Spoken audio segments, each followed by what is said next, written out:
circuit is one of the biggest institutes of racing in the world.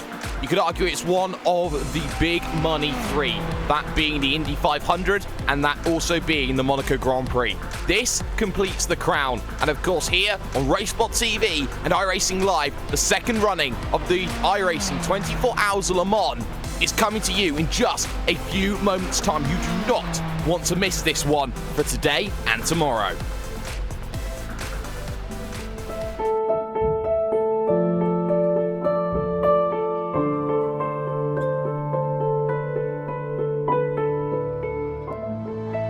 When I sat in the car, you always wonder what's it going to feel like. It was my first time driving a mid-engine GT car. My thoughts were, wow, this is really good for our first time in a car. I was really surprised by it. You're sitting low, you got the A-pillars at steep angles, the windshields at steep angles, you can see the fender flares. I think we have a chance to win. Everything's got to go right, but I think we have a car that can win the race or be on the podium. But can you imagine how cool that would be to go back 50 years later to the year and do it?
Over 1,000 drivers have signed up to take part in this most prestigious race, which will be the highlight of iRacing's Week 13 here this afternoon, this evening, and into tomorrow morning and afternoon as well. You have to remember that this circuit, all 13.63 kilometers, all 38 turns, is one of the toughest challenges that a driver will ever have to face in the world of racing today. And sim racing holds the platform. 58 cars will be looking to take to the grid, 58 teams in two distinct different categories, HBDs and of course the all new, brand new GT Endurance category, which has so many people excited. Good morning, good afternoon, good evening, all race fans across the world. This is the origination of #DoYouMind, because I am #DoYouMind, Jake Sperry. Joined alongside me in the commentary box is the man of Mr. Cisco Scaramusa and Mr. Cameron Walsh as well. Cam, this is absolutely fantastic. This is such a high-level field that we're seeing today. I've seen teams like Pure, Evolution Racing Team. Some of their vehicles have been struggling today to get themselves into top split. That's just how prestigious this race can be. And everyone wants to try out the two new vehicles on the block, the Ford and the prancing horse of the Ferrari. Absolutely, of course, iRacing getting a massive update as far as the years of which we're racing, and we've jumped it up right to 2017. Brand spanking new Ford GT and the Ferrari 488. It's going to be a very interesting battle in the GT battle. Now just one class instead of course, having the GT1 and GT2 of old. Now it is all just GTE. It's It's going to be a bit of a barnstormer here, and it's going to be very interesting. This is going to be the first big race that we've ever seen these cars perform in, and for many teams, they've been working very hard over the last 3 or 4 days to try to get these cars set up. I have a feeling that we're going to be seeing some very dramatic battles. I certainly hope that we will be seeing those battles as well. And Cisco, you have to talk about this track of Le Mans. It's long, it's looping, and it is one of the highest paced circuits in the world for average top speed. Corners like the Porsche curves, corners like Tetra Rouge, corners like Mulsanne, corners like Indianapolis and Arnage will be huge challenges for the drivers today. It will be huge challenges, Jake, and we have to keep in mind this circuit's still fairly new to the drivers out here. This is our second annual race here, and for these guys, you're able to, get in practice while you still can, but in these conditions, in these cars, this is, especially with these brand new GTLM E-cars, it's a different experience than it was last year, and, if you're in an HPD, maybe you can remember some stuff from last year, but generally guys don't run here except for when it's the 24 hours of Le Mans. It's very similar to Daytona and very similar to the Indianapolis 500, where everyone will run this track this month alone and then not even come here for the next 11 months afterwards. So for these guys, a lot of practice went into it, but you're still going to be learning a whole new circuit and a whole new balance of power today. Certainly are. And well, Cam, there is only one title being defended here today, you could argue, and that's the one for the HPD category, because all drivers are looking to VRS Coanda SimSport to knock them off their perch. It's worth noting they're only fielding one team here today, rather than the two that they would normally go for in an event like this. For that, do you feel that there's more pressure on Coanda's shoulders here in the number 11 machine?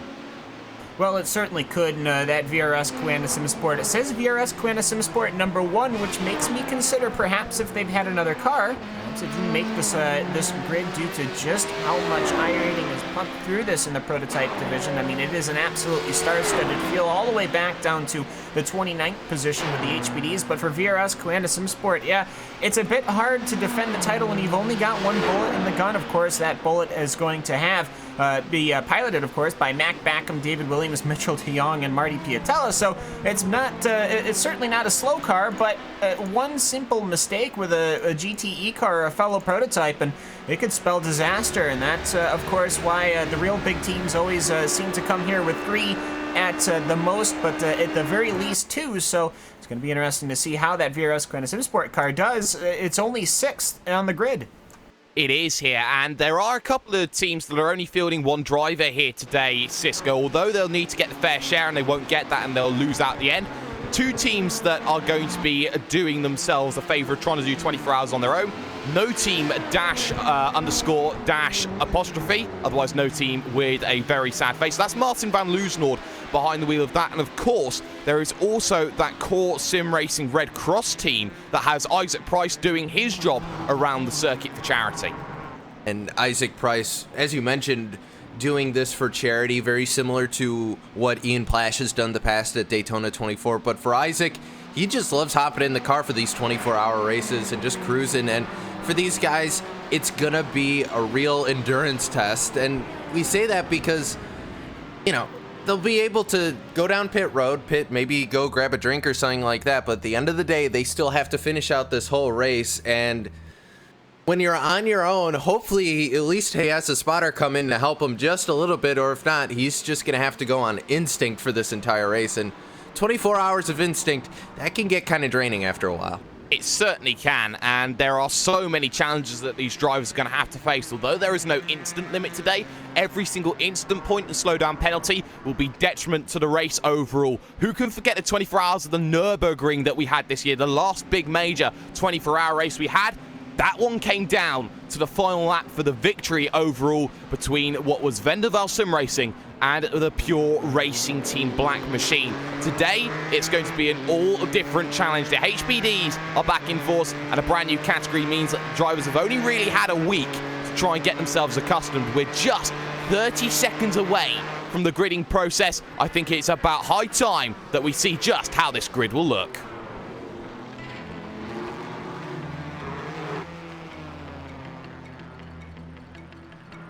Pure Racing Team LMP 24 Hours will get the overall pole position in the number 71 machine. They're joined on the front row by the 92 of Hyper Stimulator TTL Esports. Thrustmaster Movano Racing LMP will start on the second row, joined alongside by Jim Sorg Rensport, the fan favourite. Teo Martin Esports will start 5th, and the reigning champions VRS Guan Simsport will start in position number 6. In row 4, we see iRacing Racing Team and Momo Trans Tasman Racing, the Australian team. Row 5 will see a Positive Sim Racing Blue and Apex Racing UK HBD. Looking further back down then through the field, we've got some fantastic teams here, like looks of MSP Phoenix Racing, Blackadder Motorsport, Odox Motorsport, Samsung, and even the likes of PND Racing. Into, though, your classes that we're going to see for your GTE. Core Sim Racing Orange have got that one there. Core Sim Racing GTE Orange, shall I say, 344.943. Torrent Motorsports will line up alongside second, 345.208. Radicals Online will start in third. Then you see the likes of Inex Racing GTE Vendaval have an all lockout on that row 3 there with the white and the blue car. Blackstar Racing Fornax and Hoyksingvelcourt Motorsports will round out those row 4 machines. 58 cars then taking to the grid, and a very good split here. 29 vehicles in your HBD, 29 vehicles here, Cam, in your GTE field. Absolutely, and of course, star-studded in its own right. Even all the way, it's interesting. Even all the way back to the final row of Glacier Racing with Yoni Bachman. So we'll see. Normally, the Glacier boys are in a Ford of their own. Well, they're still in one, and that shouldn't be a shocker at all. But yes, this is going to be very interesting between the Ford and the Ferrari. One thing I've constantly heard about, Jake, is just how well these cars are BOP'd with each other, and how it should be a fantastic race left to the drivers and teams, not to the cars themselves. Exactly, and we'll talk more about that as the 24 hours goes into play. We have just started off here in this race right now, the warm-up lap. Not exactly a lap as such, but still the ability to just get yourself ready and get yourself going in the early stages, because, well, we're going to start talking about these LMP machines heading around the Porsche curves. They will be the first of the vehicles to try and get themselves going, and then further back from that, your GTE field are being led by Frederick Rasmussen, who is the poster boy for GT racing as things stands at the moment. But we are going to focus, though, on the front of that field. It's Maximilian Benecke in for Pure Racing Team LMP 24 Hours. It's Josh Rogers for the Hyper Stimulator TTL Esports machine. Watch out for the likes of Tommaso Carla and Patrick Holtzman. Holtzman, a driver who has flip-flopped from team to team to team. He joins Jim for the 24 Hours in this race, and that's going to be something that you have to keep an eye out. Just remember here, ladies and gentlemen, that our racing here today is brought to you by And Wern Designs, our official graphics partner here at Racebot TV. A big thank you to Istvan Balog for his camera packs for gourmets as well, and to ATVO, our official graphics overlay here at Racebot TV. 24 hours will be getting underway in just a couple of moments' time as we head towards the likes of the Ford chicanes to end this lap. Pit lane then, as the pace car will dive down in, is early here, but it's very narrow, so you don't want to be caused along, as the tricolor now will just fly overhead to signify the start of 24 hours. All on Benecke, and he'll get a jump early here as he goes through the 4 curves. Let's get ourselves underway. 24 hours in the books.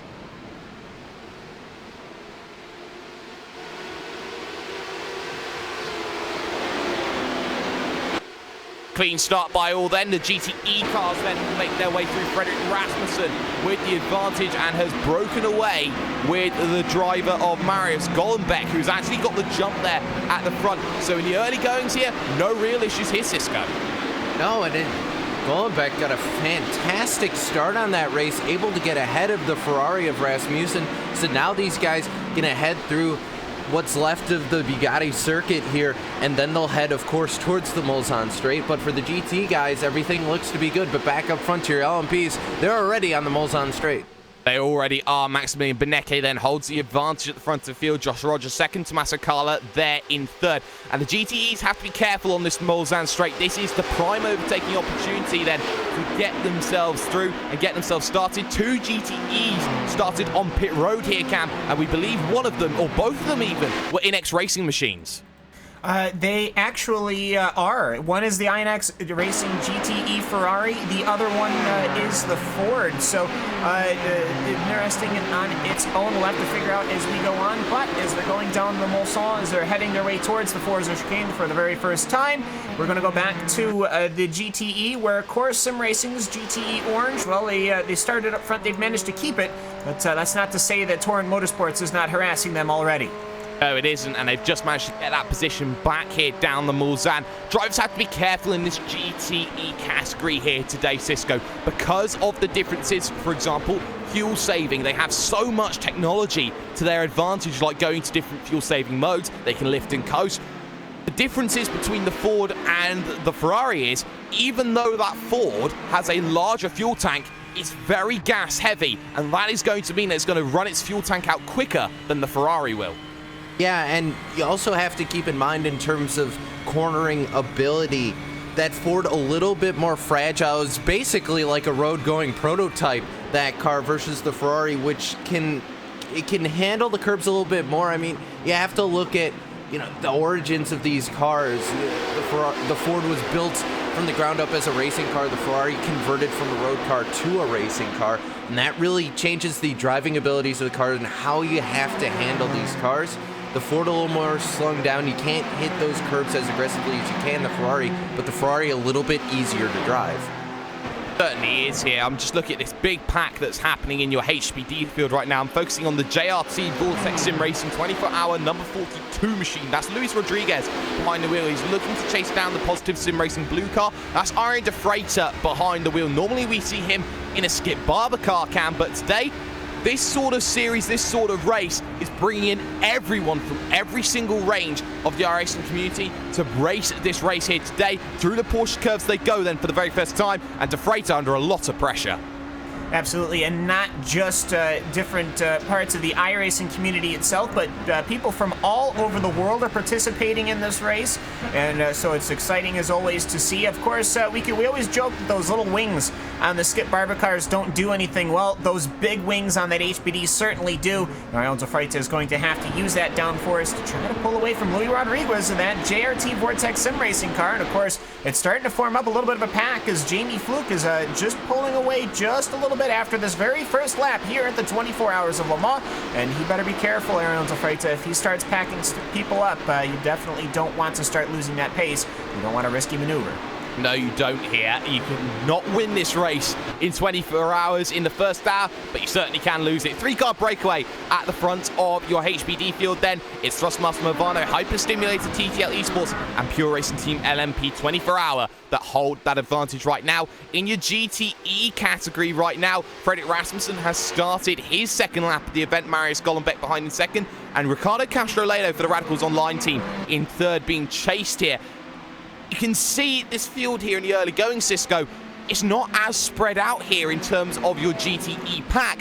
And what has to be remembered is this GTE pack is still running themselves a very, very quick cadence. They are only 7 seconds off of the slowest LMP car. Yeah, these cars very quick, and we talked about that new balance of power balance of performance rather, between the GT LMEs and the prototypes. This was something these guys didn't really know up until, the beginning of the week. They weren't sure how fast these cars were going to be. In the past, the GT cars really haven't been able to hold a candle to the prototypes, but now we're in cars where they're really competitive. This is actually very reminiscent of VLN a couple months ago when those guys got the Porsche GT3. That car is very similar to the GT class in that series. Very similar circumstances here. Yeah, it certainly is. Even though the cars look incredibly difficult, or incredibly different, shall I say, there is a lot of similarities in terms of pace. De Freitas just held off Luis Rodriguez, making that move into the second of the chicanes. Look further forward, though. Madison Down of the Momo Trans-Tasman Racing Team looks to the inside of Teo Martin Esports. That's Julian Rodriguez Moreno behind the wheel of that. Small train now starting to develop. And something that we don't normally see, Cam, is the Australian teams coming up to the forefront, being leaders in this event. And we see already 2 Australian teams inside of the top 7 as things stand. They are really packing a punch and showing everyone what they're made of. Yeah, absolutely. They really want to go out and get this Hyper Simulator TTL Esports. They're the first Australian team hunting down the car of Pure Racing Team, Maximilian Benecke, who's of course been leading since the drop of the French tricolor. As either way, though, this it's a good first three-car battle here. Tommaso Carla, we normally see him in the Aston Martin GT1 car. Well, that car has either unfortunately or fortunately been retired and replaced by the brand spanking new GTE cars, of course. While they put on amazing battles, we have to say progress is always happening here at Le Mans. So Tommaso Carla, perhaps with that, is up at the HPD, or perhaps he had the speed and they wanted a minute. Obviously, he's showing that. It's 1, 2, 3 right now, and not much else, as VRS Command Sim Sports quite a ways behind. They are quite a ways behind, and Cisco, I've just been noticing, looking at the hyper-stimulated TTL esports machine, there's a little bit of a bend on the rear wing around the right end plate. So when you're looking at that vehicle and how difficult this track is, there are a lot of high curbs around here, very easy just to pick up a bit of damage here and there. For the 92 machine, they're already running into issues, 3/10 the gap at the front. Yeah, and I guess there's some good to come from this. If they can get used to that now, they don't have to worry about the car changing too much, but it's going to be just a tad slower with that aero damage. It's going to be handling just slightly differently. So for Rogers and that hyper stimulator team, they have to make sure they have to adapt, and they have to keep going at it, because that damage isn't going to repair itself. It'll probably get repaired when they come down pit road, but it just starts the grueling. Damage will eventually just start to accrue on these cars, and there's only so much you can do to fix it. There is only so much you can do. Looking back, though, at your GTE field. Battle going on for about position number 5 downwards. Black Star Racing Fornax, the number 7 machine. You got the likes of Core Sim Racing Red Cross, Huizenvelco Motorsports, and the Core Sim Racing GTE Silver machine. All there right now at the moment, and these four all together, all fighting right now, as we see the likes of Santeri Kalunki trying to make the move, unable to make that happen here on Niels Coach. Huizenvelco Motorsports are a team here, Cam, that are in some respects not living up to the expectation that they lived on last year. But is that really something to be expected on a team trying to build on itself? They are still doing a very good job, and being inside the top 10 in the early stages, it always puts you in position, no matter how much the gap is, to get yourself into victory positions later on in this event. Absolutely, and scary moment for Yavi Utaras in the Positive Sim Racing Orange. He went for quite a spin going just onto the beginning, that final corner right before the Mulsanne straight. He lost the rear end. That little right-hand kink spun out, almost hit the tire barrier. He might have nupped it a little bit, but it didn't seem to do anything to his number 28 machine. But either way, there are a couple of HPDs had to spear their ways around the spinning car of Yavi Utaras, and he's managed to get that thing pulled out around, but my goodness, is he going to be far behind. 00 machine we'll try and keep an eye out on right now. Inertia Sim Racing here, who is under a bit of pressure from Trinity Motorsports and Simon Grossman behind the wheel. It's Jonas Puheka in the front of that train, of course, formerly of Glacier Racing. So as the side step aside from them for the moment, Team RSO there behind in the form of Alex Sturny. And Cisco, what is it with you trying to point out the MX-5s, which you so dearly love in VLN? Well, they were going side by side down the Mulsanne straight, and it's interesting to see. You know, we talk about all these new characteristics for the cars, and we're starting to see what the aero package is like between the Ferraris and between GTLME as a whole.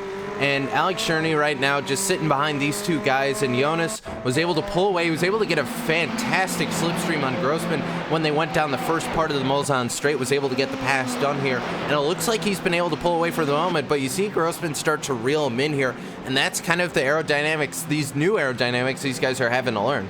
Yeah, and he backs out of it then, heading towards Mulsanne on the brakes. Small puff of smoke there just ahead of them. That was Cristobal J. Lopez for the GT Ross SST.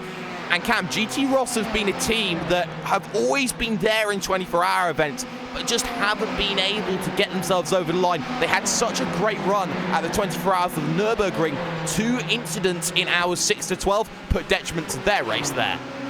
Yeah, absolutely, and of course, you have to always, when I do think of GTROS, I do kind of think of the Nürburgring and the VLN, because I always seem to see them there. They're always prime in the VLN series, of course, which is on iRacing Live and Race.tv as well. But right now, this little pack here being led by that Evolution Racing Team 226, It's 3 Ferraris, then there's a little bit of a gap to another couple of Ferraris. It seems like we've got quite a few Ferraris here in attendance today. I don't necessarily know off the top of my head just yet what the ratio is between Ford and Ferrari. I'm sure I'll look at that in a few moments' time, but I will say, for what it's worth, doesn't seem like there's a segregation of these two cars just yet, which is exactly what you want to see. Yeah, we're going to look, though, at the likes of the 22 at the moment here, having a very good race of things right now. Glacier Racing, that's Shoni Backman behind the wheel of that one in the GTE category, has likes of Performance Motorsport Chassis 1 behind that at the moment. That's the 69 machine of Marlon J. McMullen here in that vehicle. So there's a bit of a mouthful for Marlon McMullen having that battle going on. And, well, Cisco, even for teams down at the lower end of this field, they are still going to be fighting their way through. Currently, as this race has stood, no retirements in the opening quarter of an hour, and that's what everyone would like to see. Yeah, and just to note, the cars that are kind of in the back right now on the tail end of your field, those are guys, they wanted to do that. That's iNex Racing GTE. Their two cars, Sturgis in one and Josef in the other one, those two guys started on pit road and they're way off the pack here. Didn't want to get involved in any sort of incident early on here, Jake. And those guys at the tail end of your field, but they're still running those cars very clean at the moment. Yeah, they certainly are. Battle, though, for the race lead of your HBD category, shall we say. Pure Racing Team LMP24. The pressure is being applied right now and runs a little bit wide, actually, coming out of Mulsanne. A couple of tyres dipped into the gravel. That's not going to be very helpful for Maximilian Benecke, who will now have to try and use this run up towards Indianapolis to try and scrub off all that dirt. Josh Rogers is just sitting behind and just making sure that all of that pressure can pay. Tucked right in underneath, won't be comfortable enough to make the move on the only really 3 wide at most section here on the run to the banked Indianapolis corner. And, well, Cisco, when you look at the likes of Josh Rogers for TTL, this is a driver who is a very consistent one, but both drivers at the front of this field have been known to make mistakes in the past. Will that be playing into other drivers' minds as they start playing that tactical game of chess in the opening 15 minutes? I mean, when you're in that car, Jake, you have to think, going through the driver's mind, anything they have to worry about just adds to that thought process. You don't want anything taking you away from these early moments of just focusing on hitting your line and getting in a good first stint. So for these guys, it looks like we're going to have maybe possibly problems with the 23. Not sure what's going on with the Apex Racing car. Oh, it looks like they've had mechanical issues perhaps and have to pull behind pit road. So it's starting early for the 23 team.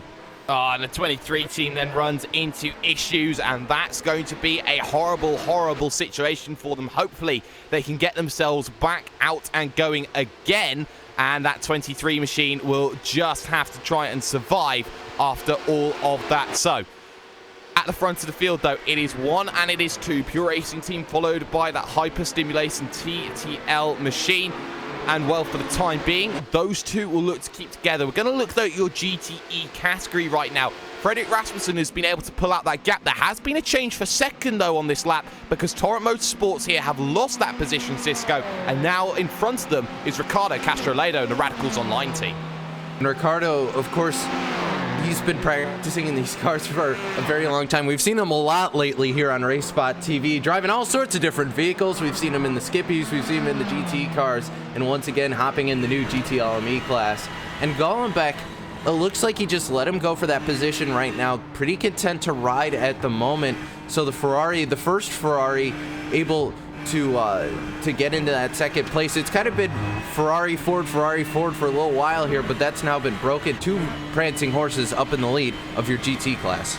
2 prancing horses looking to gallop away at the moment here in this event. And what I do like about this event is that we see some great battles going on. The 6th, the iRacing Brazil Endurance team have just lost the position. Team Kovef here of Matt J. Farrow. We like a good team with funny names coming along here. It's one of the joys about racing here that you look at, Cam. You look at the likes of, say, Team Kovef. You look at the likes of, say, that No team that we're seeing with the driver of Martin van Loosenor behind the wheel. Drivers just want to make sure they get their name out there, and the funnier, the better, in my opinion. Let's go through it to you.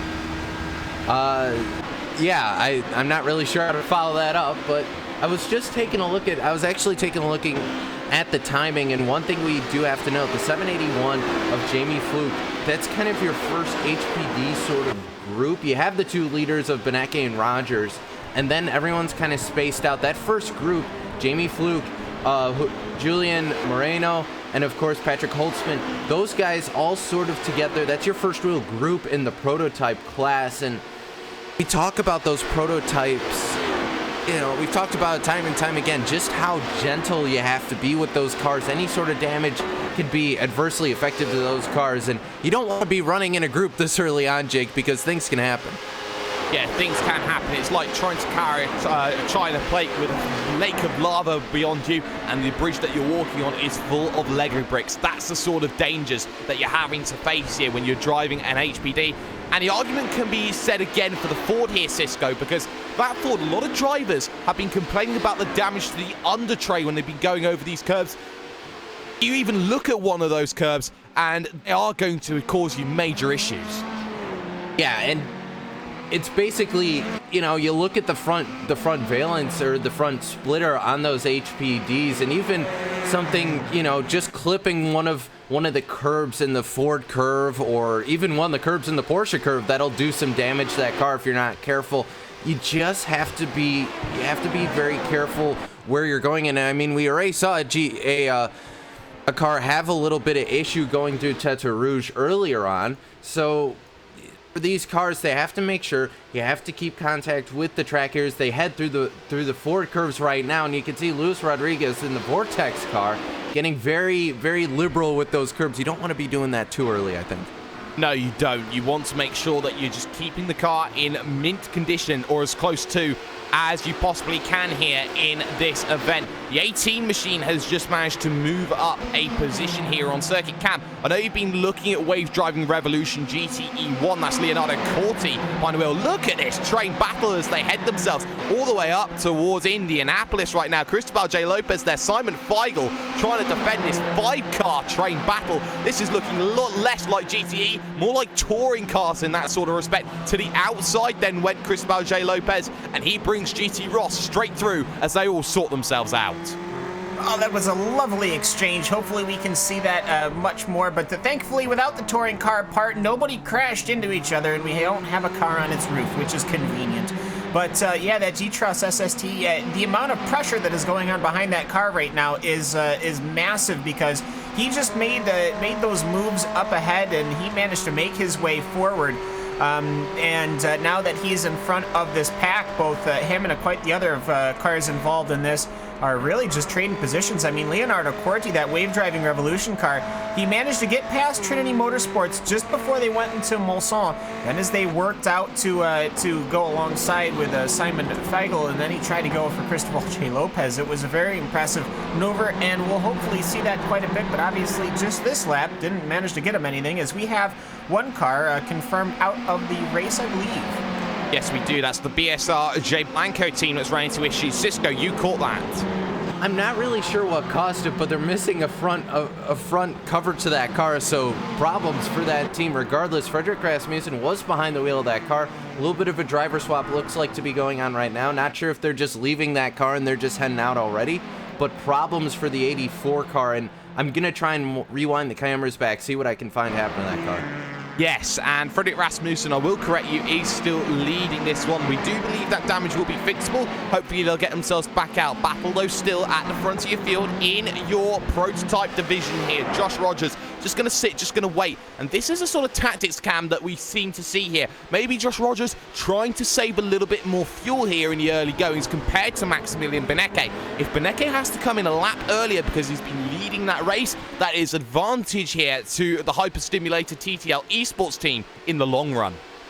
No, it absolutely is, and we'll see here just which one sort of takes precedent. Is it, as I've just saw the BSR J. Blanco incident, was just entering the Ford chicane, lost the rears, and made a heavy impact on the tire barrier. But either way, going to the front of the field as they've replaced the front nose cone. Actually, that BSR car is now back on track. But it's interesting to see these different ideas and strategies. I think for Maximilian Benecke, Joshua K. Rogers, and Tommaso Carla, I think these three guys are the ones that are running to maximum pace. They want your lap times as low as possible, which out of the three, Tommaso Carla did have the lowest lap time. But then you start getting into, well, what's the other strategies? What perhaps is VRS Quanta Simsport doing? They're on an island all their own. Iberica Racing Team in fifth, they're all on their own. And then you've got the Jim Sorg Rennsport car, and then Theo Martin esports cars, before you finally start getting into the real, quote, packs of cars, really the first one being led by Madison Down in the Momo Trans Tasman racing car. So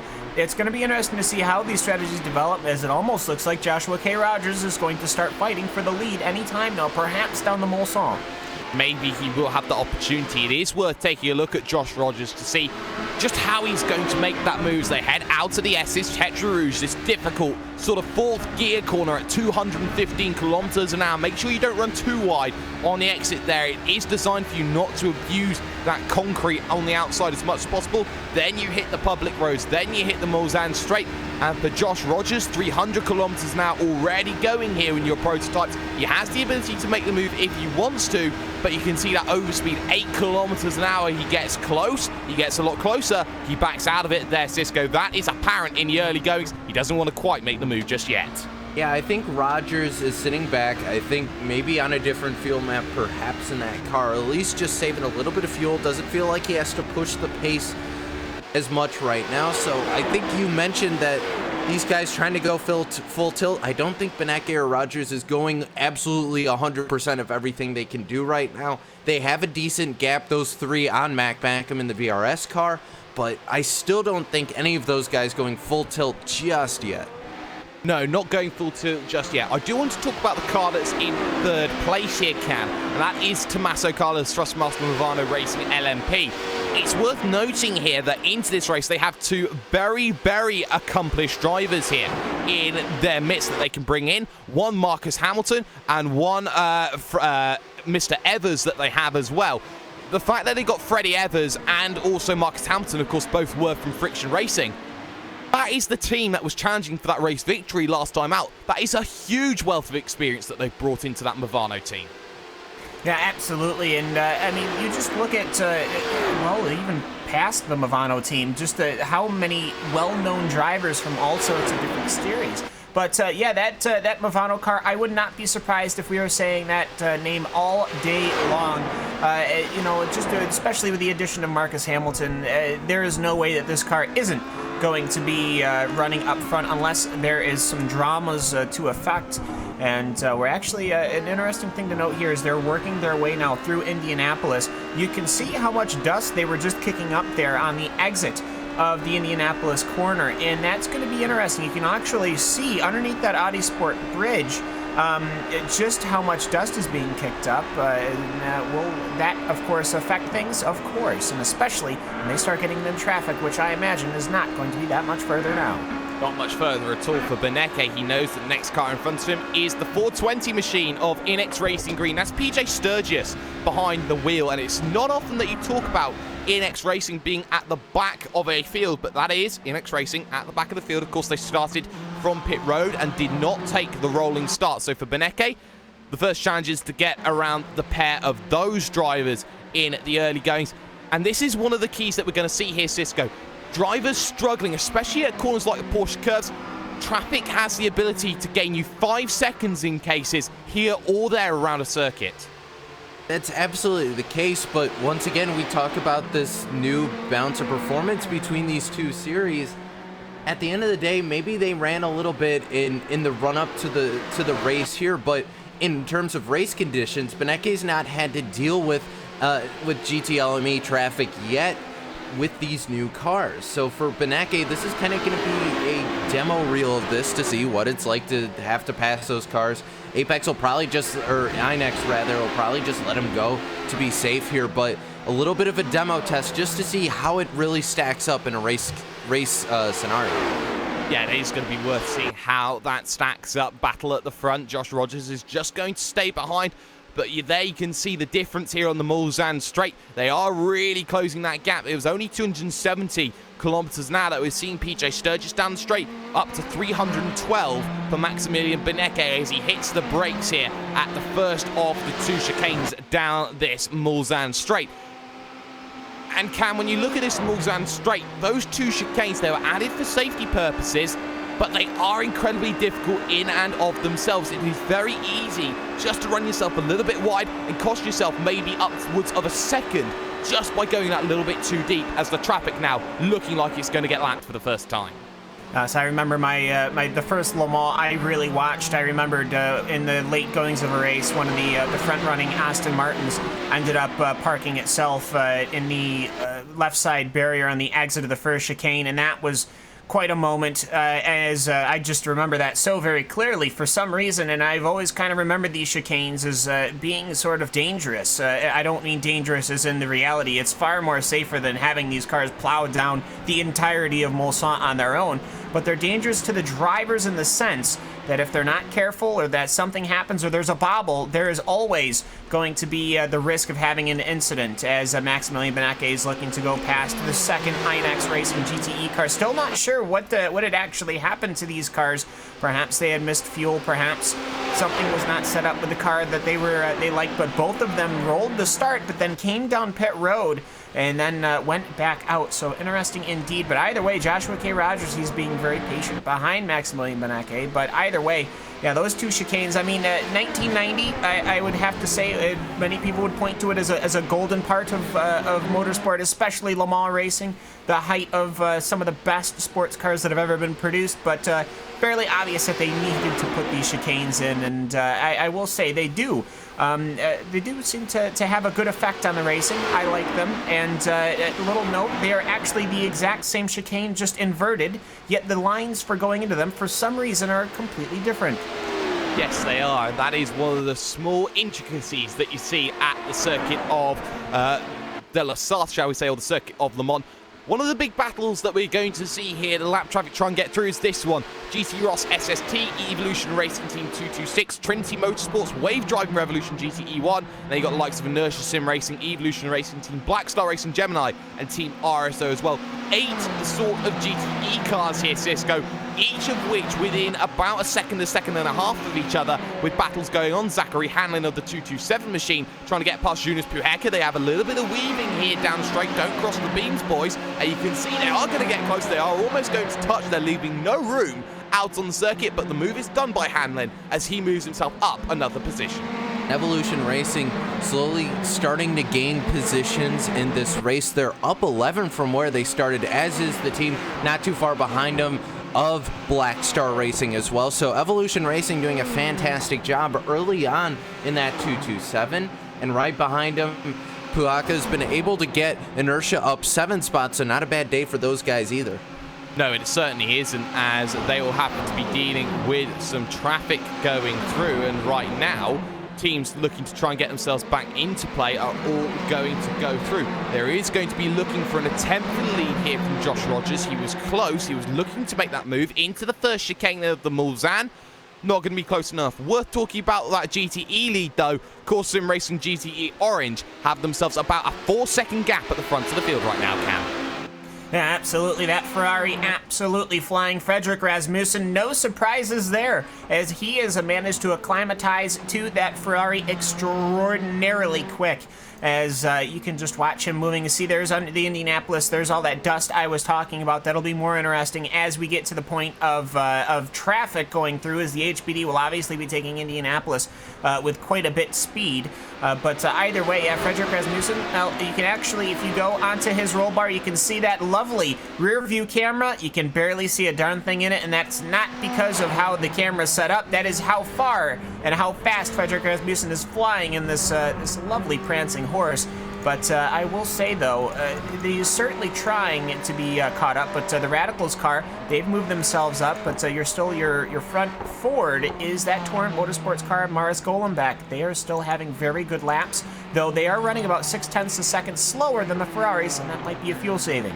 That might be fuel saving here, and that fuel saving could be the difference between one lap and another here out on this circuit today. Side by side, though, for your prototype race lead, Josh Rogers had enough of sitting behind. He's got the inside now on the run into Indianapolis, but he will now take over that position as he goes through. No team is out of the event, and that is a Martin van Loosenhoorn behind the wheel of that machine. Hopefully we can catch that one and see exactly what's happened to them. That is not the result that Martin van Loosenhoorn was wanting on his solo effort here, Cisco. No, and I'm going to take a look. We'll see if we can take a look at it at some point. But the 26, looks like problems perhaps coming out of the second chicane at the Mulsanne.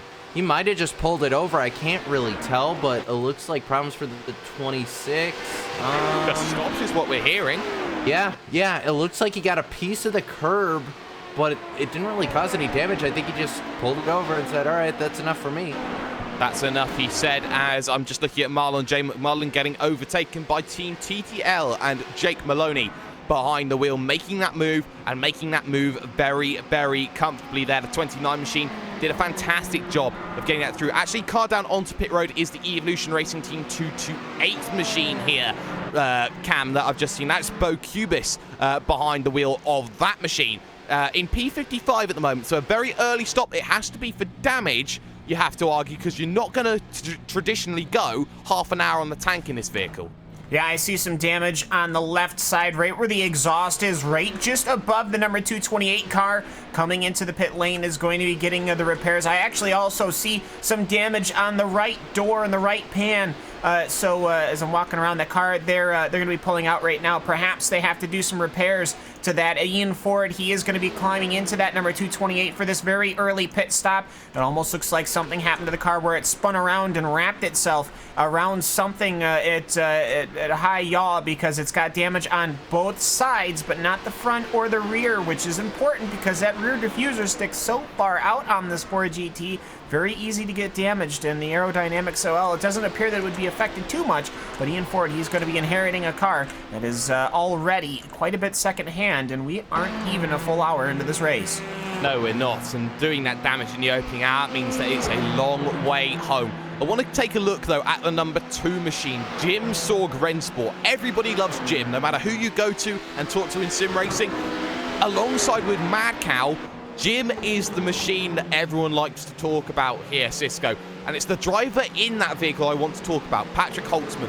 Here is a driver who has changed teams, I believe, 3 times since March here. He's part of Apex Racing UK, left them, joined Hoyks and Velcor Motorsports, left them, now driving this with Jim. Of course, this might be a one-race deal that he's got with them. It might be a case that he's joining them on a full basis.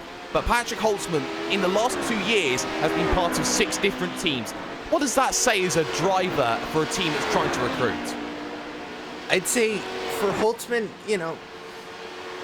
changing teams can be a very tough thing because you have to learn with, if it's a big enough team, they'll have a crew chief or a race director or some sort of strategist, so you'll have to learn their cues versus your own. But keep in mind, for these guys, it's usually a couple less people than what you would see in real life, so it's not, you don't have to worry about having to learn the names of your 50 new race engineers. So luckily for Holtzman, it's not a huge departure versus, maybe say Takuma Sato moving to Andretti this year in IndyCar. But for Holtzman, still, it's a different set of drivers that are going to be running with you in this race. It's still going to be maybe a little bit different team colors, which at the end of the day, you're still driving a different color car. And if you're looking for the pit board or for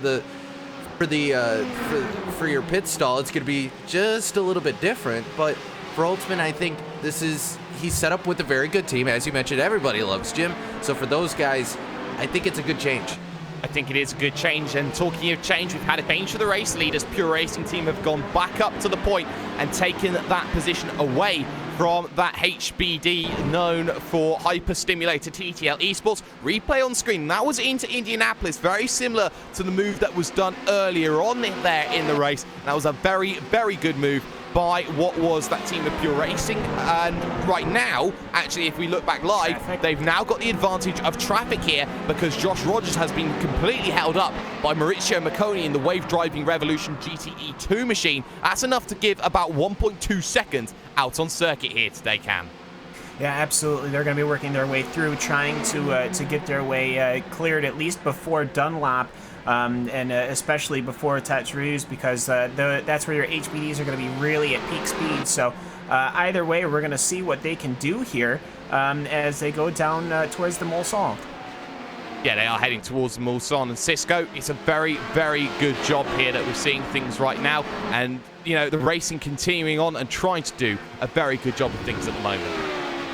You say that, but I'm not sure Josh Rogers is a big fan of the multi-class racing right now, because it basically cost him a position. So we'll have to see, but Thrustmaster Movano right now, just sitting in traffic, a lot of traffic for these guys, and it's just getting crowded. Yeah, it is just getting crowded here at the moment. And one of the challenges that we see at this circuit here that we're looking at right now, Cam, is that you get certain corners which do certain things that other things can't really see out of these corners. Corners like Tetraroos are a huge challenge. The S's in the early goings. Who can remember Alan McNish's big crash early on? There are so many different pitfalls around here. Oh, there absolutely are, and it's always exciting just to see these cars take it. You only get to see this race once a year. I mean, it's not like they use this track for anything else other than the 24 hours of Le Mans. So just as they're driving around, it's important to see just how they're working their way through. You know, you're very, very fast, as it looks like we are going to be taking a quick commercial break here at the 24 Hours of Le Mans, speaking of fast, and we'll be right back after a few moments' time.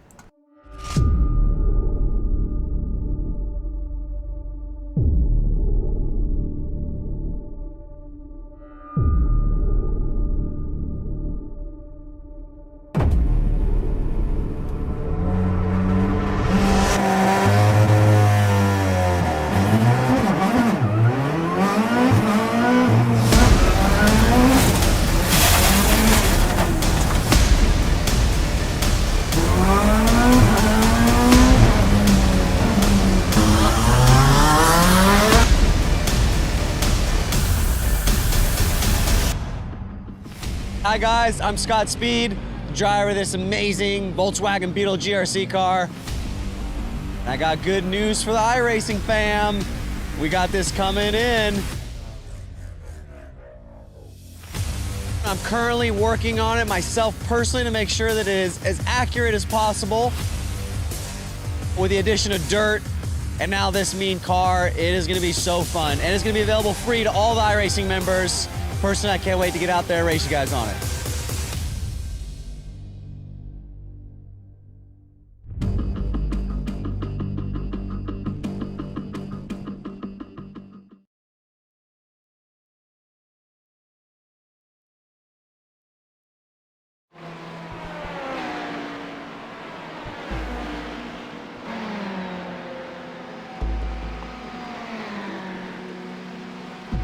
Sorry about that, ladies and gentlemen, but you are here watching the 24 Hours of Le Mans here on iRacing Live and RaceBot TV. The first hour of the 24 still continuing on here on its merry, merry journey. And we are seeing here a lot of vehicles now just trying to get themselves to that first pit stop window here. A very difficult pit stop window.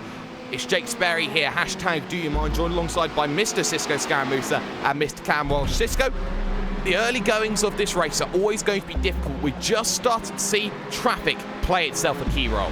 Yeah, it did, and Mac Backham has now taken the lead for VRS Coanda. So those guys out front, Tommaso Carla, he's fallen into second for Movano, so traffic playing a big factor for these guys. And as for the shakeup for your GT field, Rasmussen continues to lead, so nothing too different there. The one car continuing to lead that GTE class. Yeah, and Frederick Rasmussen, Cam, is one of those drivers who is just a godsend that some people can say. You talk about his exploits in Blancpain. He's got 4 pole positions out of 4 for that Course Sim Racing Orange team.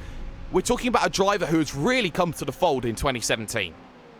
Yeah, absolutely, and really, it's as soon as we started just collecting more and more GT cars, it seems that he has been able to really climb up the ladders, and now here he is leading the 24 Hours of Le Mans. Of course, it is not just an effort all on his own. He's got teammates Maximilian Pauli and Jan J. Carew of France and Finland respectively. But for Frederick Rasmussen, he is having a good old day, and he's even already prepared. His visor's the same color as the car. You gotta love the coordination.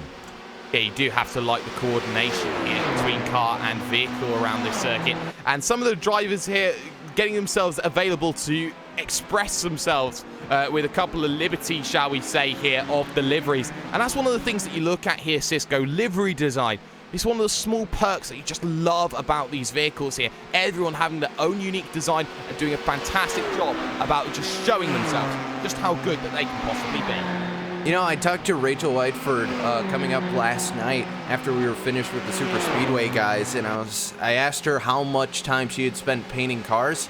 She'd painted about 7 different types of schemes just based, and she made about 3 different iterations of each design. So she was up to almost pushing 21 cars by the end of the week. So the Photoshop skills were on fire for her that week, and I have to think for a lot of the painters around the iRacing surface, very similar. Yeah, very similar indeed, as we are still in the early stages then of this event. Madison down in the Momo Trans-Tasman Racing 77 machine, looking to put the pressure on Patrick Holtzman for the Jim Sorg Rennsport team. They've got to get around Julius Buhecker's Inertia Sim Racing machine. They do that without any issues at all, but it does mean that Madison Down loses about 6/10 of a second trying to get themselves around. And this is the thing, gaps open up, gaps close down again. Drivers like, say, the 5 of Iberica Racing Team in 4th position, looking to close down for the podium. Teo Martin Esports is the car that they need to deal with. Yeah, absolutely. And just as they're trying to figure out their way through, they've just gone past Cristobal J. Lopez and his G-Tros SST Silver car.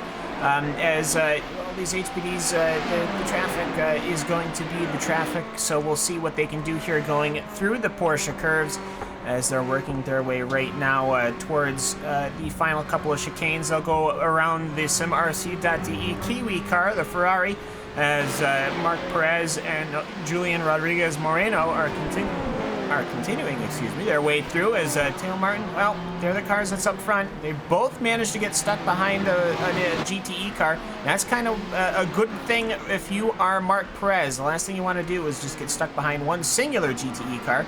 But either way, though, traffic is starting to become an obvious factor here at Le Mans. Traffic even becoming an issue for the likes, say, of your GTE category, as Simon Feigl became a little bit of a nuisance for Isaac Price and the Core Sim Racing Red Cross machine. Of course, Isaac Price doing his own little job in the early goings, but worth talking about this one here, Cisco. Position 1, Position 3, and Position 4 are all held by Core Sim Racing machines in your GTE category, and now looking for position number 2 as Marius Golombek is going to lose this one out to Isaac Price. And for Golombek, you know, I'm looking, he has the blue oval on his car, and then everyone else, for the most part, Core, that's another Ferrari, there's another Ferrari, there's a Ferrari. A lot of prancing horses early on here. So I'm curious to see, we know that Ford has a decent ability to fuel save here, so I'm curious to see when it's going to swing the other way. We know that balance of performance has been very close. We reported on Randy Cheneth has done a lot of testing in both cars. He's come away with it saying the balance of performance very similar. So we'll have to see when it swings the other way for the Ford. I think in the long run, Ford might win out here. We'll just have to see. We will just have to see how that comes into play. I'm keeping an eye out, though, on Luis Rodriguez here for the JRT Vortex Sim Racing 24-hour machine here, Cam. Has in front of him Arjen de Freitas for the Positive Sim Racing Blue. In front of that, Momo Trans-Tasman. Trainer 4, then, for position number 5 out on circuit here. Positions 5 to 8. This can be crucial. This could be a battle for your race lead later on down the line.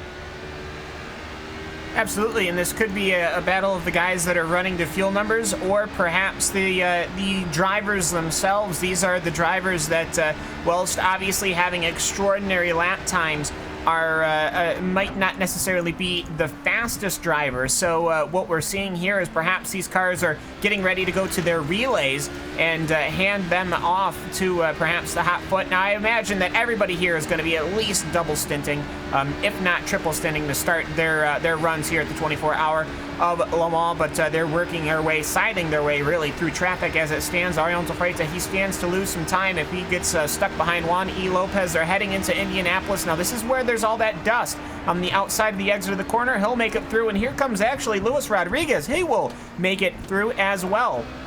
So everybody managed to play themselves out, but you can see just how that might be a little dangerous going down the road, and especially later in the race when fatigue starts being a factor.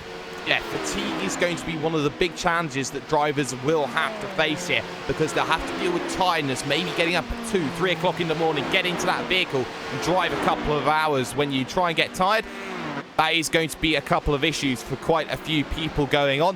And in the early stages here, you're seeing here the leading GTE vehicles are now starting to get lapped by your HBDs and your prototype field, shall we say, in terms of this. Holtzman getting around that Black Star Racing Fornax machine. Joni Heikkinen there behind the wheel. 1, 2, 3, and 4 machines go straight flying past then in the early goings there here, Cisco. And the fact that they can all get themselves through in the early goings is that's happening right now. HBDs, though, starting to come in for their first stops. Yeah, Mac Backham and Tommaso Carla both coming down. Julian Moreno, as well as Patrick Holtzman, all those guys coming down. It's basically all of your prototype field, Sans Iberica. They're all heading down, heading into their box here. So I guess they hit their fuel number here. Everyone coming down, and the first stint of the race is over. It is, and traditionally the HBD can only go 45 minutes. They'll take fuel. Maybe some drivers will try and take tyres here. Maybe some drivers will not and try and go an extra 45 minutes on those tyres. I'm expecting the latter here in the early goings. Thrustmaster Movano in position here to really make that challenge to Coanda. And even though that gap was about 2.2 seconds here, Cam, when they got themselves on that last lap as Backham gets himself away, Matt Backham has absolutely blitzed away from the driver, Tommaso Carla. That is about 4 seconds there on pit stop. Is that the case of tyres being the factor? Well, perhaps. I mean, I think everything, of course, we have to remember, I don't think they can just do the tires and the fuel all at the same time. So you're seeing some people, I think, double stinting their tires, and some people are not. Jim Song and Positive Sim Racing are going side by side on the exit of the pit road, and Ariel Tafreta will have made the position up on the exit of pit road, and neither of them, I don't think, has gotten a penalty for unsafe pit exit. So that will be very exciting if Ariel Tafreta can keep that sticking. But for some of these prototypes, you're starting to see them come out at different intervals. I think that's a difference between getting tires and fuel and just getting fuel. So it's interesting to see how these strategies play out, because of course that means that they're going to be taking tires. They might not be taking tires on the next stop, and the guys that didn't take tires will. Yes, and Patrick Holtzman there has just lost that position then to the driver of Ariel Tafreta, but he will look to try and get that back here down the Mulsanne straight. Will be looking to make that move to the inside. He'll go, and a very, very annoyed Patrick Holtzman will get himself back up then, one more position then in this event. And that's what some drivers will be looking at here. Just how quickly can you get past the drivers that you've lost out to, that you've actually lost some time to here today. And that is going to be key in terms of this one. I also want to look at this, Cisco, in terms of your GTE field, because there's been so little running. Does anybody know if you take tires or if you don't take tires? Who takes that gamble? I would assume that the 1, the 14, and the 16 probably all going to be on the same strategy of some kind. Core probably going to work together on their strategy. But as far as the rest of the field, we just don't know. We'll have to see. We'll have to see what these guys decide. Certainly, I think someone's going to try and roll the dice with it being the new car. I mean, why not? Maybe you could find something.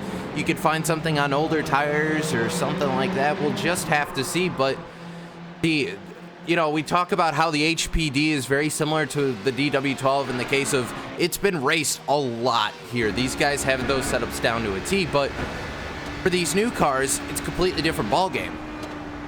Yeah, it completely is a completely different ball game here, and that is something that everyone is going to try and deal with here in terms of this race. And taking a look at the Iberica Racing team, that's Marc Perez behind the wheel of that one in the 5 machine. We'll see if he drops down onto lane this time by. He does, so he's on a different strategy. He went a lap longer than most of his rivals here, as Justin Brunner and Inex Racing Green will come in also just in front. So for Marc Perez, he's gone a lap later here. Is that an advantage for him? As you can see, battling going on as the Team GT HBD tries to get himself down onto pit road in between the bits of lap traffic, likes of Simon Feigl there. So, in terms of this, do you think that Iberica are in a better position right now here, Cam? Yeah, absolutely, and we're seeing just how they're running through here after that first pit stop. I think we'll have to see where the GTEs come in, but Iberica, of course, running fairly well, I'd have to say. But either way, actually, I just almost saw an incident with one of our front-running HPD cars, Kain Kujimia. He almost ended up having an accident with that Teo Martin Esports car, but they've managed to pull a massive gap just because of how hard Kane had to have gotten onto his binders. But either way, though, we should be seeing the GTE cars coming into pit anytime soon now, I'd have to say, and we'll see perhaps when the core car does come alongside. They're just going through the first chicane right now, but I think these cars, Jake, can make 14 laps. Sorry to change the subject a little bit abruptly, but I think it'll be 14 laps, and Alvin might say even 15, which would be very impressive, I have to say, but that would involve a lot of fuel saving. It certainly would. Out to pit road then went Marc Perez, and Perez, it seems that in terms of his race, he is only the likes of being behind, say, Thrustmaster Movano, LMP right now, so hasn't really lost too many positions in this, is still in the podium as things stands in this event right now. So, Cam, in terms of this race, you look at drivers who are trying to really make that push, trying to get themselves into this event, trying to bring themselves back into play. You look at your GTE field, it's 1, 2, 3 core sim racing right now. Toro Motorsports have had a shocking lap. Yeah, absolutely, but it's not, they were running fairly comfortably in third, but as we said earlier, I mean, the lap times are just not there. I think they must have had a bobble somewhere, because their last 3 laps was a 350.8, a 352.2, and then a 358.7, so something is befooting that Ford. Perhaps maybe the fuel levels are just not there, and they're going, all right, you've got to really save, forget the positions, you've got to save the fuel to make it to that 14 lap pit window. But either way, though, we'll see here as now Black Star Racing is coming upon the scene, and that means that he'll have lost 2-3 positions at the end of it, is that Ford going quite slowly. It is going quite slowly, and a change of position. Black Star Racing was trying to go to the outside. There's no room to make that there. He's going to wait then as he sees he's maybe kicked that one down into a lower level that you could say in terms of fuel saving. So in terms of Marius Golombek, he's having to save quite a bit. Heikkinen goes straight past, and Joni Heikkinen then moves up into 4th position in your GTE field as they are heading towards that pit stop window. Keep an eye out on the number 1 machine, Frederick Rasmussen, at the helm of that one for the Core Sim Racing GTE Orange Machine. Rounding the Porsche curves for the moment, we'll see whether he will drop himself down onto pit road. Only has a couple of corners, and after this right-left, we will see whether he will turn it right instead of turning it left-right, shall we say. And the answer is going to be he'll go for 15 laps here, Cam. So that's going to be the key indication in this race. They're already going for it right now in terms of the racing. Absolutely, Frederick Asmussen. He has locked himself away for 15 laps, and I think it's a fair strategy. It's really easy to do the math when you're doing 15 laps a pop. I do think that there does have to be an element of fuel saving. If there was fuel saving, though, I don't see it.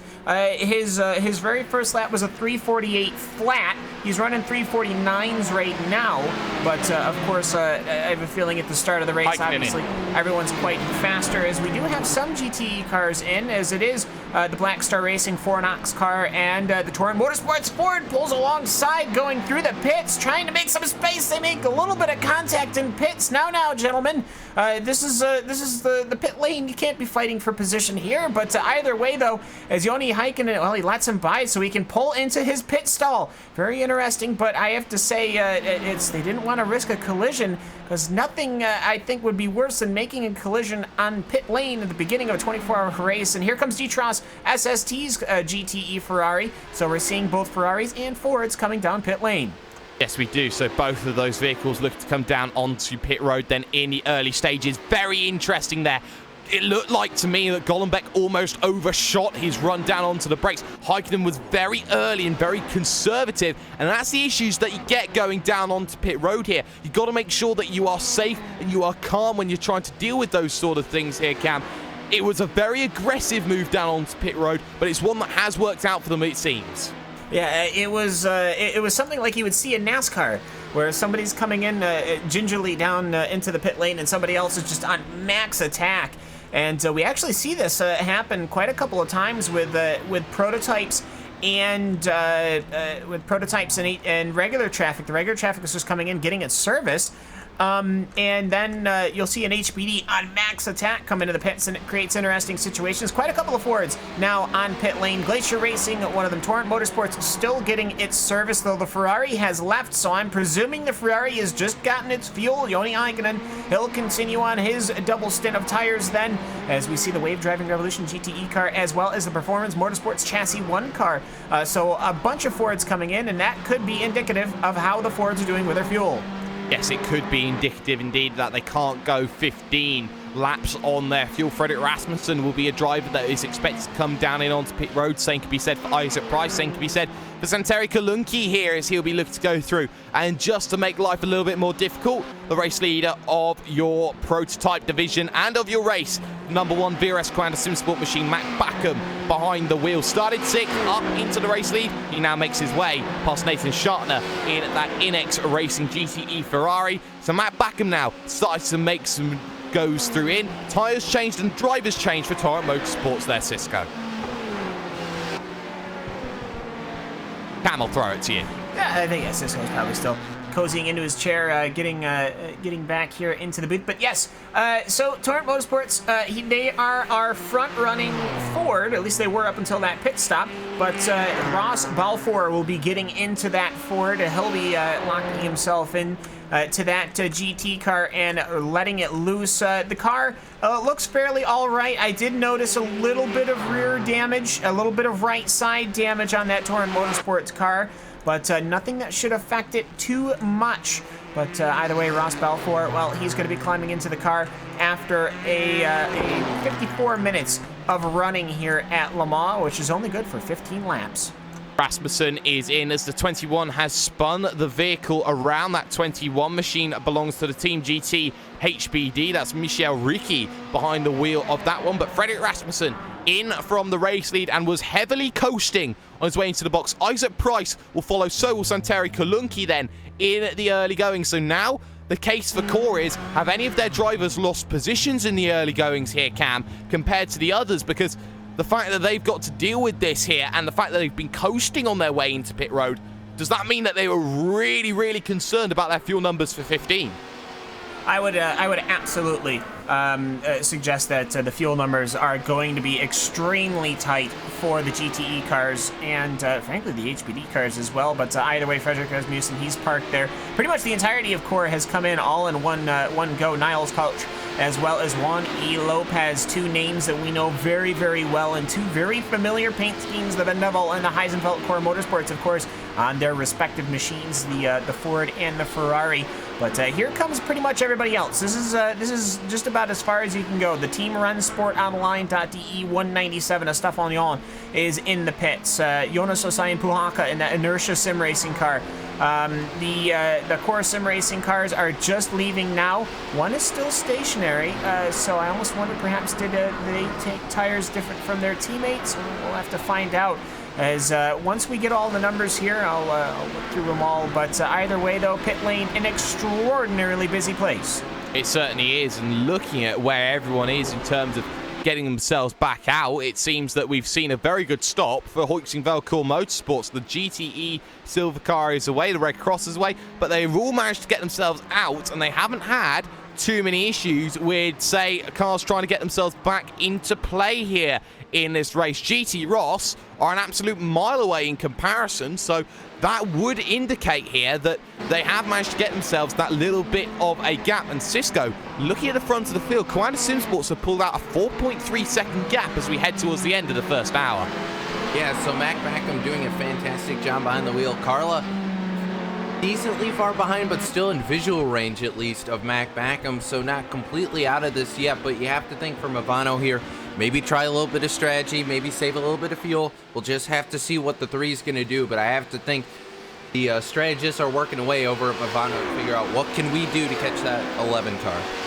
What can we do is certainly going to be a big argument. I am looking further down the field and seeing some cracking battles, especially in the mid-pack for about P13, P14. Kane Kugamiya for the hyper-stimulated TTL Esports, of course, was running up in position number 2.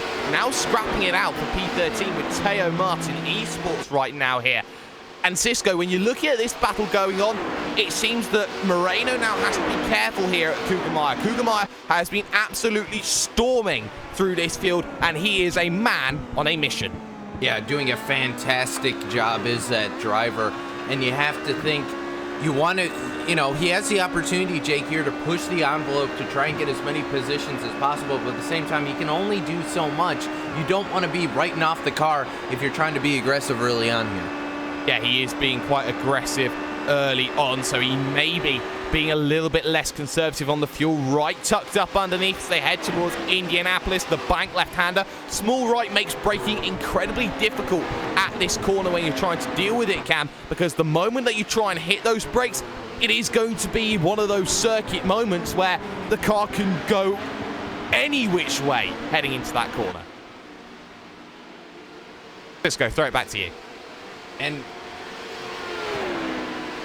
yeah, it's just those, you know, we'll have to, I'll just step away from that point right now, because I was actually looking at the battle.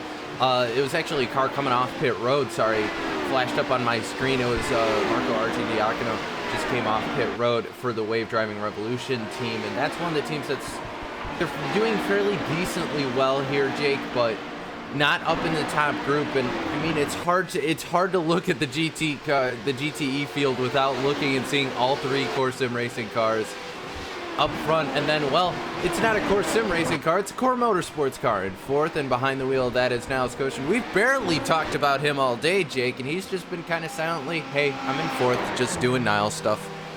Yeah, he is here, and the driver that you were looking at was Marco Arcidiacono for the Wave Driving Revolution team here. Cam, something I am keeping an eye on here is this battle on circuit for position number 5 out in play right now. Momo Trans Tasman versus JRT Vortex here, the 77 versus the 42.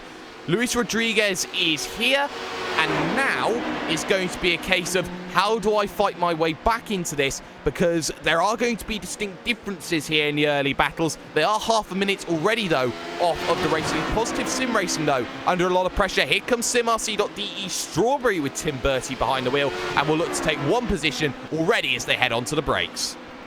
Yeah, absolutely. As I think perhaps something has happened in Tete Rouge with the number 10 car. As looking at the Odox car, yes, they are stationary. As I just flashed over to my map, I'd seen the alert that something had befallen that car. It's okay, though, so ignoring that, they've gotten underway. Going back to the number 42 car of Luis Rodriguez, he is closing in on Madison Down right now, and then you've got that another pack of Tim Bertie and Arnold Faita behind. So either way, this HPD battles are really coming along, and it is going to be very interesting to see just how this race develops. Now, both cars that we're watching right now, Madison Down and the Momo Trans Tasman Racing number 77, and Luis Rodriguez of the JRT Vortex Sim Racing car, both had come into the pits at the same lap, but the JRT Vortex Sim Racing car came out of the pits 4 seconds faster than the Momo Trans Tasman Racing car. So obviously not quite sure if that was just the speed of Gecko or how perhaps they had gotten the fuel. But either way, though, that JRT Vortex car doing a very good job getting its way through, and now it's pursuing still Madison Down. Yeah, and it's pursuing Madison Down very, very quickly as well. So in terms of that battle, it's still doing a good job of things, but something I am trying to keep, you know, tabs on in some of these battles is these trains that are forming earlier and further down the field. I've been seeing cars of 4 or 5 trains just picking up. I've been looking at that Tinko Fef team right now. They're up 14 positions, Cisco, the early go. And Cam, you seen something? Yeah, Madison Down has just, I think he might have lost his rear suspension now. They were going into, I believe it was Mulsanne, as actually on the exit to Indianapolis, there was an incident between Luis Rodriguez and the Madison Down Momo Trans-Tasman car, and I believe that prototype has suspension damage. He managed to clip right into the right rear suspension parts of Madison Down as they were going into the corner. Looks like Madison lost it going into the corner after Indianapolis, and really the Vortex car had nowhere to go. Well, it seems that he was struggling even before Indianapolis. So I want to take a look back to say Mulsanne hairpin here, because that's a really weird one. It seemed that it was 1, then it was 2, and oh my word, Madison Down has just gone and spun the machine around. So he's done that one heading out, and he will have to come down onto pit road surely in the next time. We're not going to be able to get a replay of that one, but Madison Down is struggling here, and that is going to be the end of their charge. Get it onto the lane as quickly as you can, run it off circuit or do anything you can. Cisco, that is a disaster for Madison Down. Yeah, and that car, he's just fighting it, just trying to get back to the paddock. That car is destroyed. I mean, the right side of it, you can see how the wing is already warped, and he's just trying to fight the car down to 60 kph, 37 miles an hour onto the pit road here, and you have to think there's going to be a lot of repair in order for that Momo Trans-Tasman racing car to be able to get back out on track, and I have to think there's going to be some damage in that car they won't be able to fix. That'll just start to accrue. Yeah, it will start to just get worse and worse and worse. And talking about getting worse and worse, we do have an update then on the vehicle that was struggling with Torrent Motorsports. They've pulled it behind the wall and called it a day because Cam, they had some under-tray damage. That's what we were seeing from them. They were really struggling with under-tray damage. They lost 8 seconds on a lap because of that damage. They tried to get it repaired, but obviously it's done something a lot more internal to that vehicle, and as such, they've had to pull it behind the wall and say race done. Yeah, absolutely, and that is very unfortunate. We've had a couple of retirements, but it's just it's unfortunate to see. I see that that Torrent Motorsports car sitting all the way back in 56th position. No bueno there. The Evolution Racing Team Australia car, though, the 228, that is actually back on track, which is nice to see. But either way, though, they're going to be quite a couple of laps down. So it's going to be interesting to see how these cars are adapting to their situations as they befall. But either way, though, this track can be quite the track to chew cars up and spit them out, especially if you are aggressive on the curbs. Yeah, you can be very, very aggressive on the curbs in the early goings. But of course, we are over an hour here in Race Sport TV, at Race Sport TV even, shall we say, in the 24 Hours of Le Mans. It's time for the traditional update that we get. Do you mind? We're broadcasting here. BRS Commander Sim Sports, the 11 machine is up at the front, 3.3 seconds the gap between them and Thrustmaster Movano Racing LMP, that 3 machine that we're seeing. Iberica Racing Team are in position number 3 at the moment. Jim Sorg Rennsport currently the car in 4th. JLT Vortex Sim Racing then, that is in that big scrap. Positive Sim Racing through, so is SimRC.de Strawberry. They saw Strawberry in 5th, 6th at the moment for Positive Sim Racing. JRT Vortex then in 7th. 8th position right now is the Black Adam Motorsports 167, and then behind that you look at the likes of, say, SRT Esports in position number 9. Rounding out the top 10 at the moment, though, is Team Co-Fef here right now. And Cam, I'll give you the honours of going through your GTE class. Absolutely, and well, it's been a Core Sim Racing storm. It's 3 Ferraris, positioned 1, 2, 3. It's a GTE orange car with Frederick Rasmussen. He's been leading since the drop of the green. Core Sim Racing's Red Cross effort. That is, of course, piloted right now by Isaac Price. And then not that far behind, it is the Core Sim Racing GTE silver car with what appears to be no silver on it, as Santeri Kalunki is the one piloting that car. It doesn't go that further behind, though. Most of these cars are are only really separated by maybe 5, maybe 10 seconds a pop, so it might seem spread out on the track, but really it's still close battling throughout. The position number 4 will go to Heisenfeld Core Motorsports, and then Vendeval Sim Racing White will be in 33rd overall, which will put him in 5th in GTE. The SimRC.de Kiwi car will be in the 34th position, or 6th position. Team RSO is going to be in 7th in GTE. Inertia is going to be in 8th. G-Tros SST, who we saw really putting some fighting with many other cars over the course of their first stint, is currently in the 7th or 8th position, and that's the top 8. I'm going to need you guys to finish out my the recap. Yes, and well, 9th position then, as things stand, is Inertia Sim Racing, and GT Ross SST will round out the top 10 then in those early goings here. So drivers now just trying to make those pushes, trying to get themselves through here, Cisco. And what we are seeing here in the early stages is teams struggling to get around a few lap traffics. Drivers like Patrick Holtzman I've seen had some issues. Positive Sim Racing Orange are looking to try and battle with that BSRJ Blanco team that have managed to get themselves back out on track again. Yeah, and those guys, once they can get that car back out, you know, at that point it's just a case of you have to take stock of what's in the car. How is it handling up to this point? We're past an hour into this race, Jake. You have to see what kind of damage has accrued on that car, what's going to be the problem, and where, and, you know, kind of take stock of that whole car. So we'll have to see what those guys are going to have to do. Yeah, and well, now we're seeing here just how these battles are going on, but we're going to step aside after the hour here, ladies and gentlemen. We'll be back after this.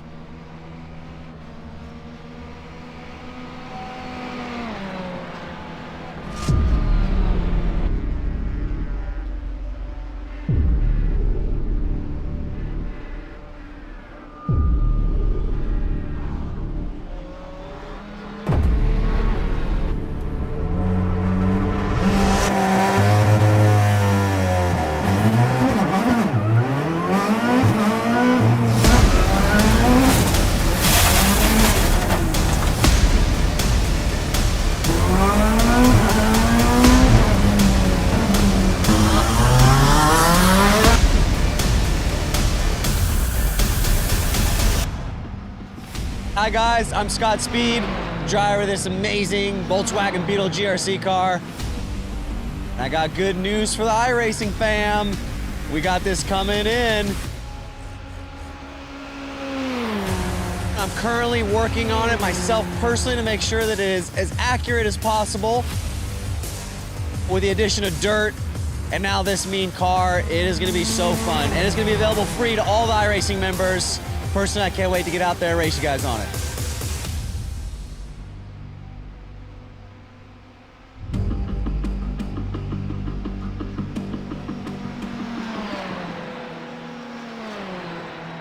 Introducing a whole new form of racing to the best online racing simulation in the world. This is Dirt Racing on iRacing.com. Race online at some of America's most legendary dirt tracks, including Eldora and Williams Grove.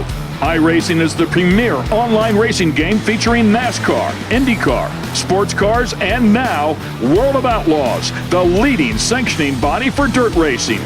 iRacing is easy to use and features a centralized ranking system to make sure you have the best experience at any skill level. With a massive inventory of high-precision laser scan tracks and cars with an unmatched dedication to quality and detail, iRacing gives you the most authentic online racing experience available. Thanks to iRacing's dynamic track system, developed specifically for dirt racing, tracks change over the course of a race, just like your favorite dirt track on a Friday or Saturday night. From a slick racing groove all the way up to the cushion, iRacing's dirt tracks deliver non-stop racing action. Partnered with the World of Outlaws, iRacing is your source for the most authentic dirt racing experience available, featuring 4 brand new tracks and 11 new cars, including street stocks, legends cars, late models, NASCAR trucks, winged and non-winged sprint cars, with much more on the way. Join the Dirt Revolution on iRacing.com and start slinging mud today.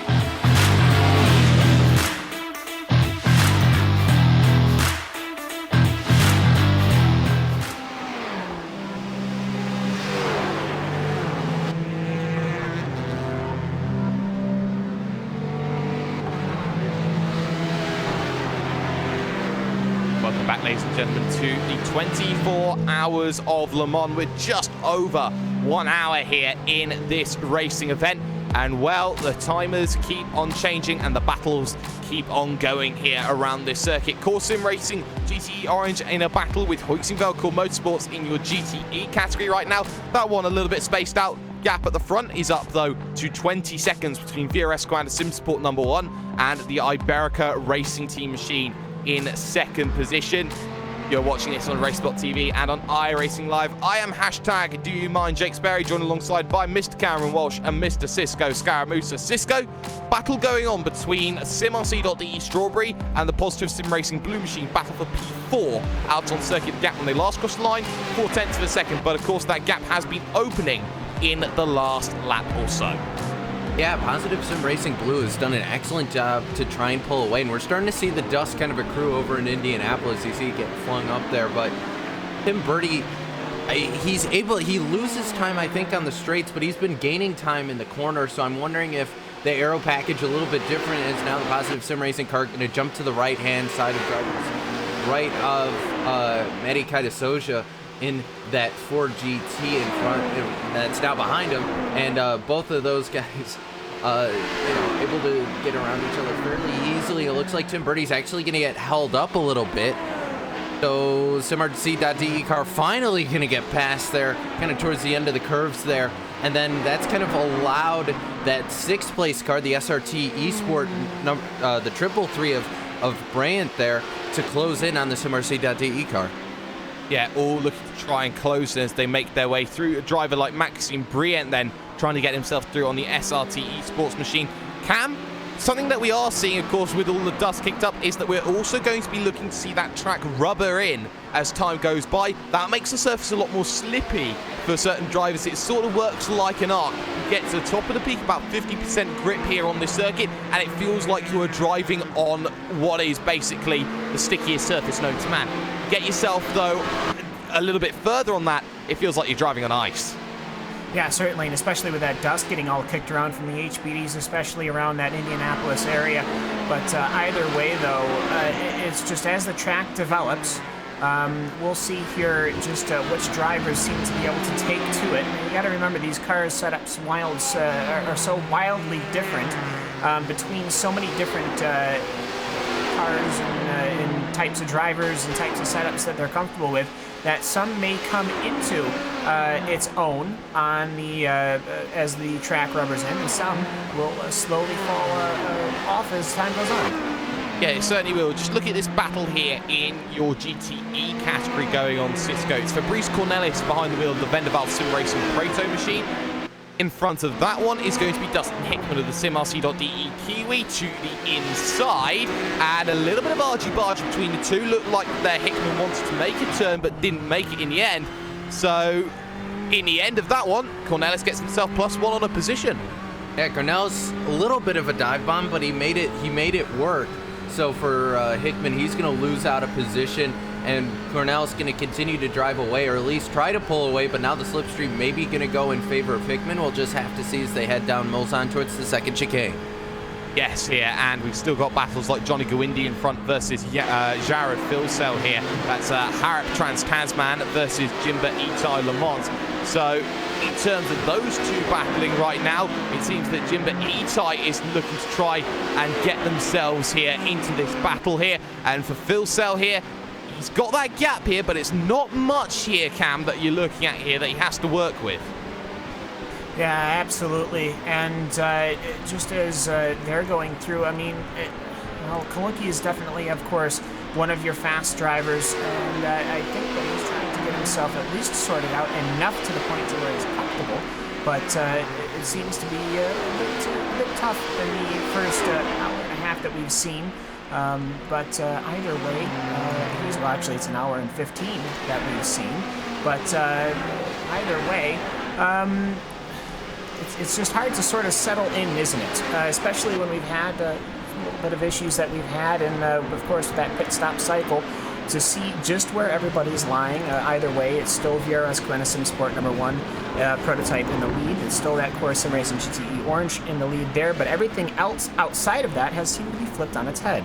Oh, crash for the 94 machine. That is Harap Trans-Tasman getting involved in a very, very big one, and that is Arnage, if I'm correct there, just tagged the Team RSO LMP2. That's Christoph Dittmann there, who was a lap down. So the pair of them coming together, lap traffic, Cisco, it becomes an issue.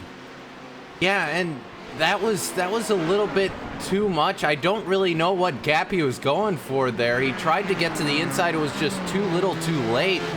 I think if he had waited, he might have been able to do something on the exit of the corner, but just way too early.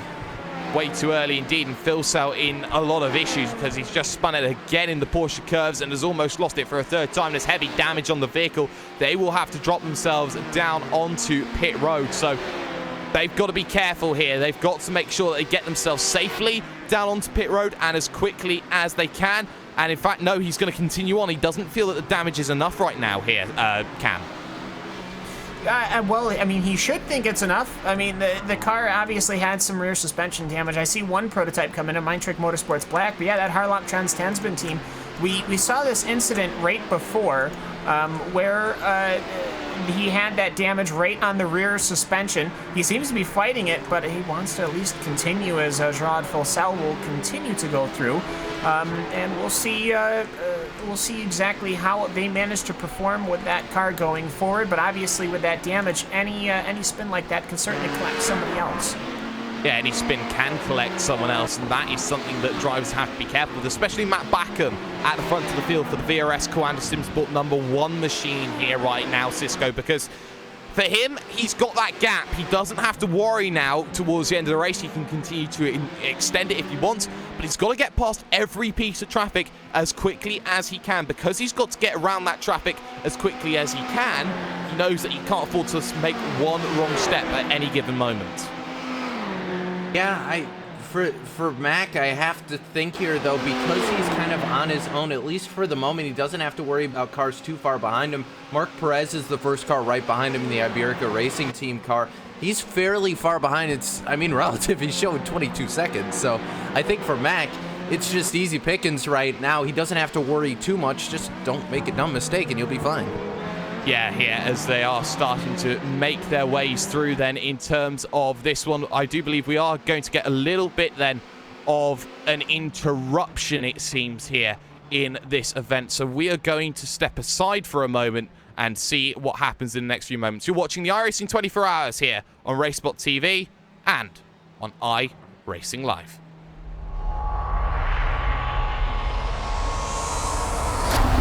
There are 3 different paths if you want to call yourself a world champion of sim racing. NASCAR, open wheels, or endurance racing. But no matter which one you take, you can guarantee that the journey will always be tough, which few will ever complete.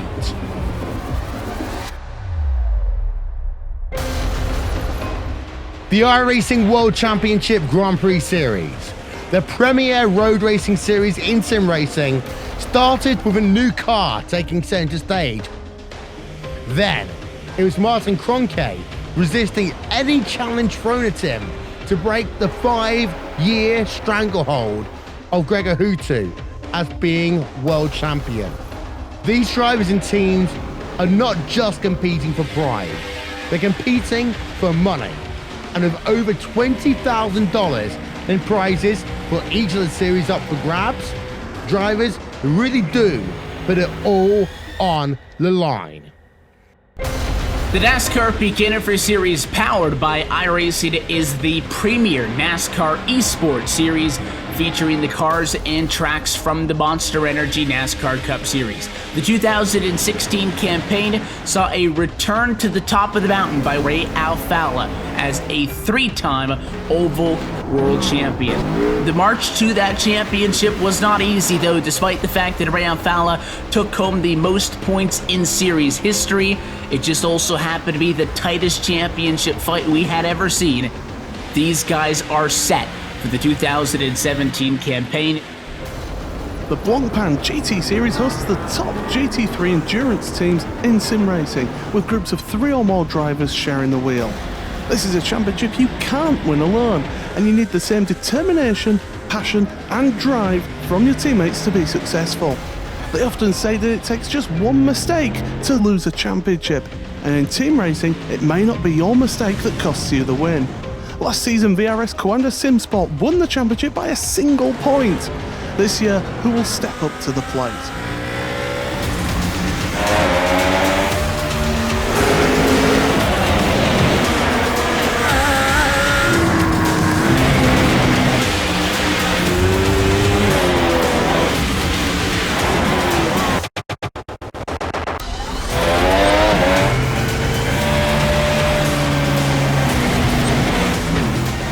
These are the iRacing Esport World Championships, the pinnacle of sim racing competition.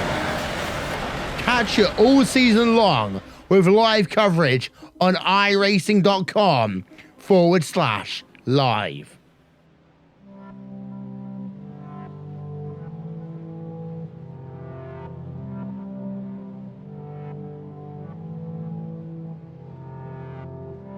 Welcome, ladies and gentlemen, to the 24 hours of Le Mans here on Racespot TV and on iRacing Live.